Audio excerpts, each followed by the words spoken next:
దేవుడు మన జీవితాల్లో మౌనంగా ఉంటున్నాడంటే 2 రీజన్స్ ఉండొచ్చు. ఒకటేంటంటే ఆయన మనల్ని పరీక్షించి మన విశ్వాసాన్ని బలపరిచే ప్రాసెస్‌లో కూడా ఆయన మౌనంగా ఉంటాడు.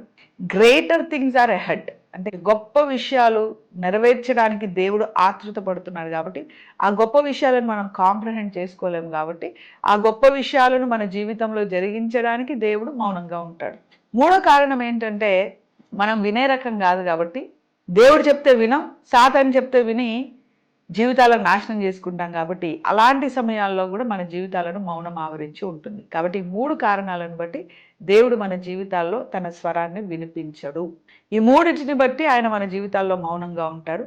ఈరోజు మనం నేర్చుకునేది ఏంటంటే, దేవుడి మాట విననొల్లని జనాంగము సాతాను మాటల చేత జీవితాలను నాశనం చేసుకునే జనాంగం మీదకి వచ్చే శ్రమల గురించి మాట్లాడుతున్న సందర్భం ఇది. Okay, let's pray. Yes, thank you master, thank you father, thank you Holy Spirit. ఈరోజు మీరు మాతో మాట్లాడి మమ్మల్ని బలపరిచి స్థిరపరిచి లేవనెత్తమని, ఈ వాక్యము ద్వారా మా ఆలోచన విధానాలను, మా జీవిత విధానాలను మేము మార్చుకొని ముందుకెళ్ళలాగా కృప దయచేయండి. యేసు నామములో ప్రార్థిస్తున్నాం తండ్రి. ఆమేన్, ఆమేన్, ఆమేన్, ఆమేన్. Praise God. Let's go. యెషయా గ్రంథం 29:1 నుంచి. అరీయేలుకు శ్రమ. దావీదు దండు దిగిన అరీయేలు పట్టణమునకు శ్రమ. దావీదు యొక్క పట్టణానికి శ్రమ. దావీదు పట్టణం అంటే యెరూషలేము కదా. సంవత్సరము వెంబడి సంవత్సరము గడవనీయుడి, పండుగలు క్రమంగా జరగనీయుడి. దేవుడు చెప్తున్న మాట, మీరు ప్రశాంతంగా జాగ్రత్తగా దేవుని కట్టడలను మీరు ఆచరించండి. నేను అరీయేలును బాధింపగా దుఃఖమును విలాపమును కలుగును, అందుచేత అది నిజముగా నాకు అగ్నిగుండమగును. చూసారా, అరీయేలు అంటే యెరూషలేమును బాధిస్తే ఎలాగైపోతుందంటే యెరూషలేం అగ్నిగుండం లాగా అయిపోతుందంట. అంటే ఈ ప్రవచనం నిజంగా నెరవేర్చబడిందని. బబులోను రాజు యెరూషలేం పట్టణాన్ని తగలబెట్టినప్పుడు, ఆలయాన్ని తగలబెట్టి, ఆ బురుజులను తగలబెట్టి పగలగొట్టినప్పుడు అది మొత్తం అగ్నిగుండంలాగా, మొత్తం మంటలు మంటలు మంటల్లాగా అయిపోయింది అక్కడ. నేను నీతో యుద్ధము చేయొచ్చు, నీ చుట్టూ శిబిరము వేయుదును, నీకెదురుగా కోట కట్టి ముట్టడి దిబ్బ వేయుదును. అప్పుడు నువ్వు అనపబడి నేల నుండి పలుకుచుందువు, నీ మాటలు నేల నుండి ఒకడు గుసగుసలాడునట్లుండును, కర్ణపిశాచి స్వరం వల్ల నీ స్వరము నేల నుండి వచ్చును. అంటే బబులోను రాజు వచ్చి యెరూషలేమును నాశనం చేసినప్పుడు అది అగ్నిగుండం అయిపోయి మొత్తానికి పట్టణం అంతా కూడా నేలకు అనుపబడితే ఆ పట్టణము మూలుగుతుంటుందంట. ఏదో దయ్యం స్వరం వచ్చినట్టు నేల నుంచి అయ్యో అయ్యో అని మూలుగులు ఆ పట్టణం యొక్క స్వరం. తర్వాత 5వ వచనం.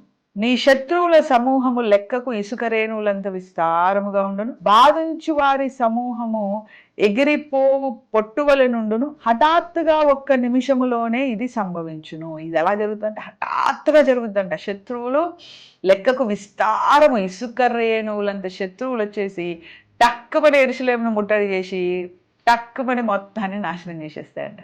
అంటే ఈ మధ్యకాలంలో శ్రమలన్నీ కూడా చాలా ఆల్ ఆఫ్ సడన్ గా వస్తున్నాయండి. నిన్న నాతో బాగా మాట్లాడారే, ఈరోజు చనిపోయారా, నిన్న నాతో బాగున్నారే, ఈరోజు ఐసీయూలో ఉన్నారా, ఇలాంటి భయంకరమైన శ్రమ. మొన్నటి వరకు బాగుంది ఈ పట్టణం, తెల్లారేసరికి భూకంపం ఉంచి కూలిపోయిందా, అదే మొన్నటి వరకు బాగుంది హాలీవుడ్, ఈ రోజు మొత్తం గుడిద అయిపోయిందా. ఇలాంటి పరిస్థితులను మనం చూస్తున్నాం. అంటే హఠాత్తుగా వచ్చే శ్రమలు అధికమైపోతున్నాయి రోజు రోజుల్లో. వాళ్ళు పాపము అని కాదు, పాపిష్టులు అని కాదు, ఒక్కొక్కసారి నీతిమంతుల మీద కూడా హఠాత్తుగా ఒక్కొక్కసారి శ్రమలు వస్తాయి, ఒక్కొక్కసారి పాపం పండిన చోట కూడా శ్రమలు సడన్ గా వస్తాయి. కానీ ఇక్కడ అరీయేలు అనే పట్టణానికి, అంటే ఇశ్రాయేలు యెరూషలేము పట్టణానికి సడన్ గా శ్రమ వస్తుంది. ఎందుకు అంటే వాళ్ళు దేవుని మాట విననొల్లని జనాంగముగా ఉన్నారు కాబట్టి ఇసుక రేణువులంత శత్రువులు వచ్చి వాళ్ళను పడగొడుతున్నారంట. ఉరుముతోనూ భూకంపముతోనూ మహాశబ్దముతోనూ సుడిగాలి తుఫానుతోనూ దహించు అగ్నిజ్వాలతోనూ సైన్యములకు అధిపతి యెహోవా దాన్ని శిక్షించును. చూసారా, ఇక్కడ ఎస్పెషల్లీ మాట్లాడుతున్న ఇక్కడి సందర్భం ఏంటంటే వీళ్ళ యొక్క పాపము బాగా భయంకరమైపోయింది కాబట్టి, కర్ణపిశాచి తంత్రములు చేసే వాళ్ళు వీళ్ళ లోపల అధికమైపోయారు కాబట్టి దేవుడే ఇసుక రేణువులంత విస్తారమైన శత్రువులను వీళ్ళ మీదకి పంపించి సుడిగాలి తుఫానులాగా వాళ్ళు వచ్చేసి పట్టణాన్ని దహించి వేస్తారు. అరీయేలుతో యుద్ధము చేయు సమస్త జనుల సమూహమును, దాని మీదను దాని కోట మీదను యుద్ధము చేయువారును దాని బాధపరచు వారందరూ రాత్రి కన్నా స్వప్నము వలె ఉందరు. ఏంది ఇలాగైపోయింది, ఒక కళలాగా అయిపోయింది అంతా. అలాగంటారంట యెరూషలేముని చూసి.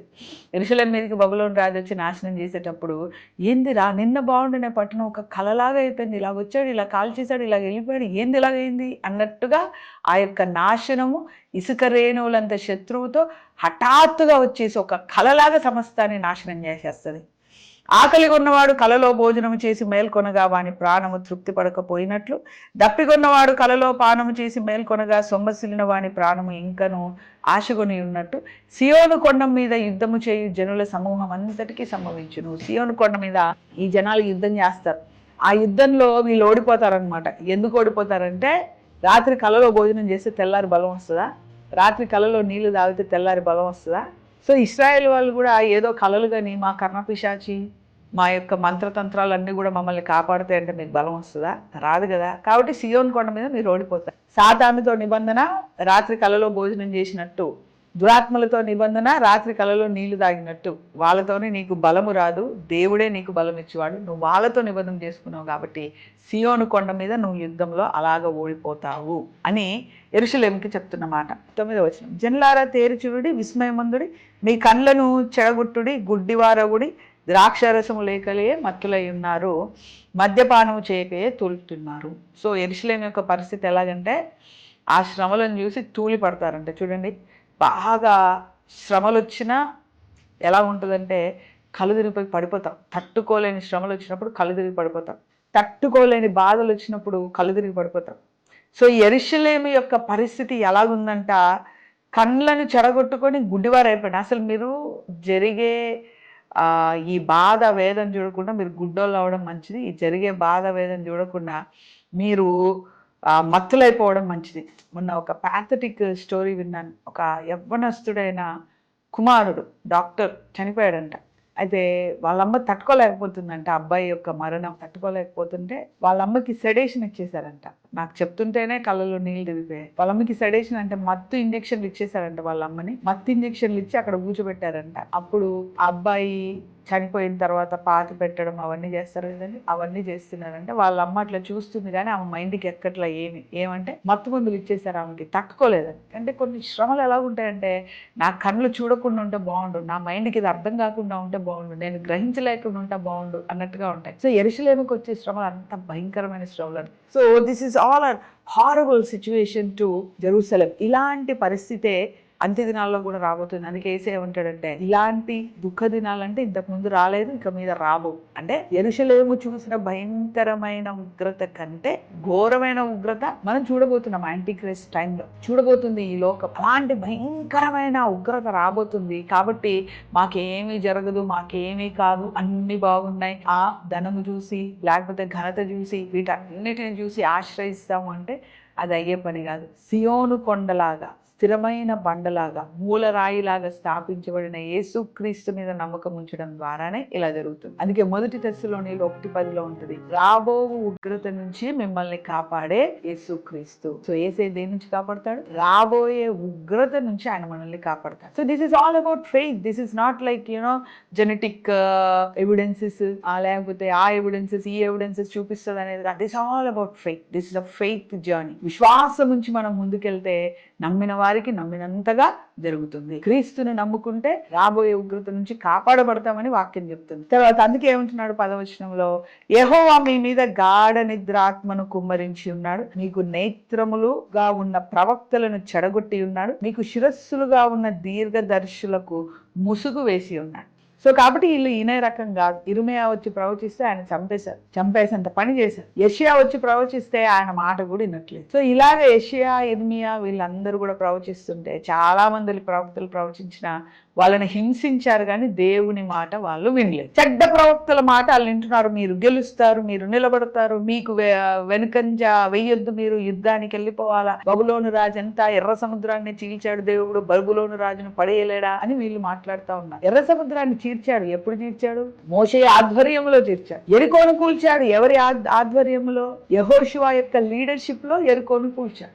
సో ఎర్ర సముద్రం చీల్చబడింది, యెరికో కూల్చబడింది. కానీ ఎవరి యొక్క లీడర్షిప్ లో అది చేయబడింది? మోషేను, యెహోషువను, వీళ్ళు దేవునికి నమ్మకంగా ఉండి దివారాత్రులు ధర్మశాస్త్రం ముందు ధ్యానించిన వీళ్ళ యొక్క లీడర్షిప్ లో అద్భుతాలు, ఆశ్చర్య కార్యాలు జరిగాయి. కానీ ఇక్కడున్న ప్రస్తుతము బబులోను రాజు వచ్చినప్పుడు యెరూషలేములో ఉన్న లీడర్షిప్ ఎట్లాంటిది? కర్ణపిశాచి తంత్రములు చేసే leadership.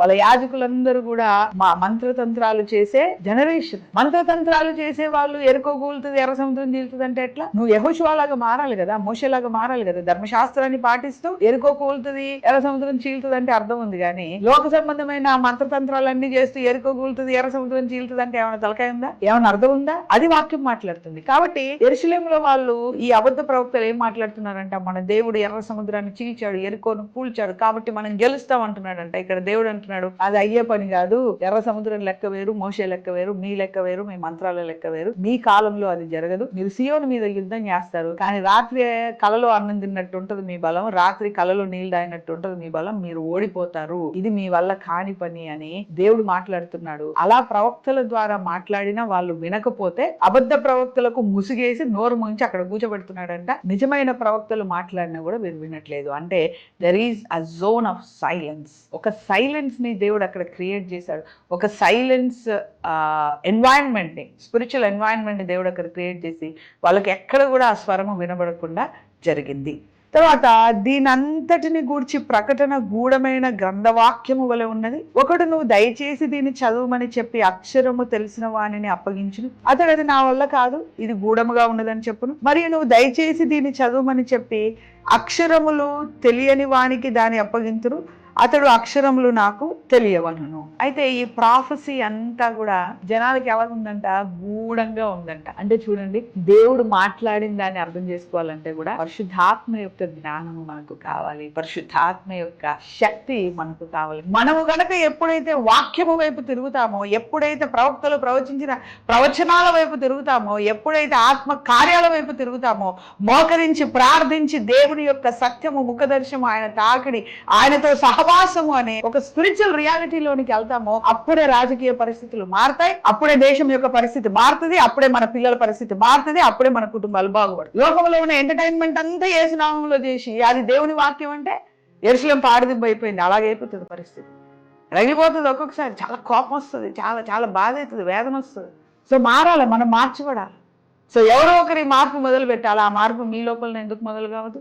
You start listening only to the word. వాక్యమే వినండి. ఈ ప్రవచనాలని, వాక్యాలను మీరు అర్థం చేసుకోండి.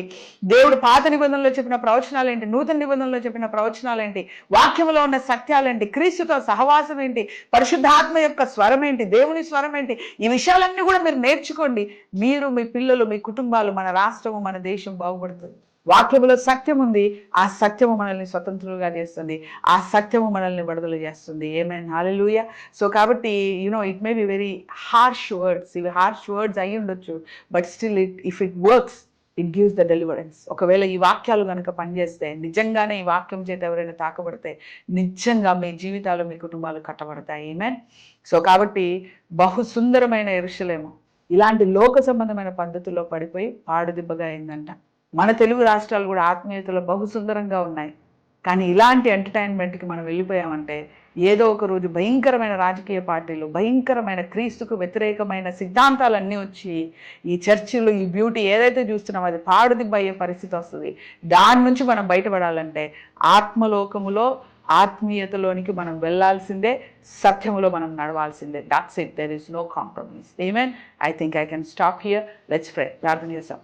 Thank you master, thank you father. యేసయ్యా నీకు స్తోత్రం, వందనాలు.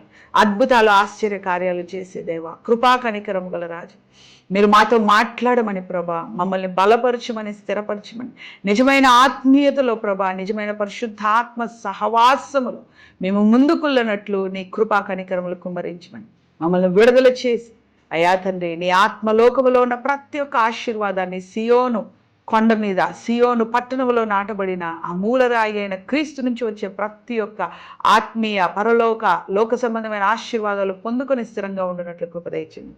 యేసు నామములో ప్రార్థిస్తున్నాం మా తండ్రి. ఆమేన్, ఆమేన్, ఆమేన్. Praise God. God bless you. Listen to this message 2-3 times. Okay, God bless you.